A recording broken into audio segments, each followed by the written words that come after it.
La relation moderne qu'entretiennent les hommes et les femmes à l'espace et à sa construction, et donc au temps, et donc à l'espace-temps, hein, cette relation-là a toujours été plurielle, contingente, subjective, parfois contradictoire. Hein. Il y a toujours eu une tension, une différence entre l'espace du vécu, l'espace imaginaire, les lieux de la sociabilité existante, la géographie de l'au-delà, nos petites prisons, nos grandes libertés, nos révolutions. Hein. La révolution est dépendante, l'idée de la révolution est dépendante d'une totalité imaginée. La révolution, elle prend place à quelque part. Hein. Les espaces administratifs, hein, on est coincé dans les espaces administratifs, la ville, le monde, le pays. Le monde est à la fois le lieu de notre expérience et le lieu d'une contrainte, d'une totalité qui nous aliène. Hein. Donc, il y a toujours eu cette tension-là.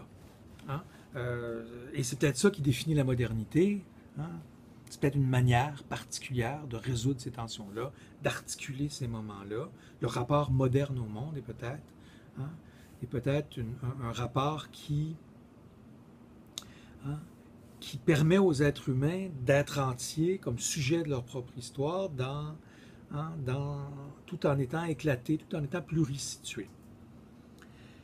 Depuis une centaine d'années, grosso modo, le régime colonial de savoir a enfermé notre analyse de cette pluralité-là dans une fable où la géographie est quelque chose de fixe et de linéaire, du plus petit au plus grand, du local au global, et à chaque niveau, sa spécialité. La sociologie s'intéresse au niveau national particulièrement. Hein, la sociologie se réalise, se déploie dans le cadre de l'espace national. Il n'y a pas de sociologie, historiquement, il n'y a pas de sociologie globale. La sociologie s'intéresse au niveau national, l'ethnographie au niveau local, la localité des autres, c'est le sujet de l'anthropologie, les relations internationales, la science politique s'intéresse aux relations internationales, tout ça est comme enfermé dans l'idée que les espaces peuvent être pensés comme des choses concentriques, du plus petit au plus grand. Depuis une trentaine d'années, la littérature a redécouvert une espèce de pluralité, puis un côté un peu plus dialectique de la relation entre ces espaces-là, qui se font mutuellement. Ils ne sont pas juste contenus les uns dans les autres, hein, le local n'est pas juste dans le national, puis le national dans le global.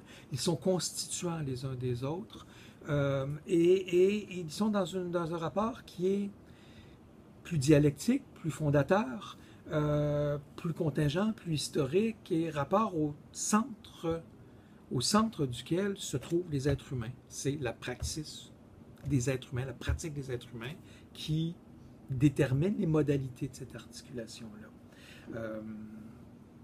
Donc, la littérature a redécouvert ce qui est fondateur à la modernité, hein, le rapport humain à l'espace, aux espaces compris comme dans leur pluralité, dans leur contingence, tout ça.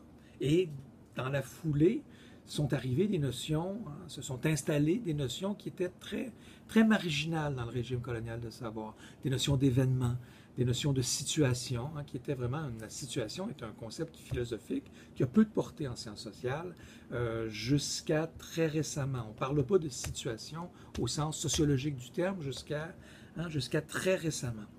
Le cours auquel je vous invite, par cette petite capsule publicitaire, le cours auquel je vous invite, SOC 2153, lieux et espaces sociaux, met cette littérature-là au centre de notre analyse et cherche à revisiter différents lieux, différents espaces, en mettant la subjectivité humaine au centre de l'analyse. On va regarder 5 moments. Le cours est divisé en 5 grandes parties. Le corps, la maison, le quartier, la ville, le monde, compris comme des situations, comme des lieux situés, des lieux où on est à la fois contraint, des lieux de notre assujettissement et des lieux de notre libération. Alors, c'est une invitation bien sentie au cours Lieux et espaces sociaux, 2153 SOC.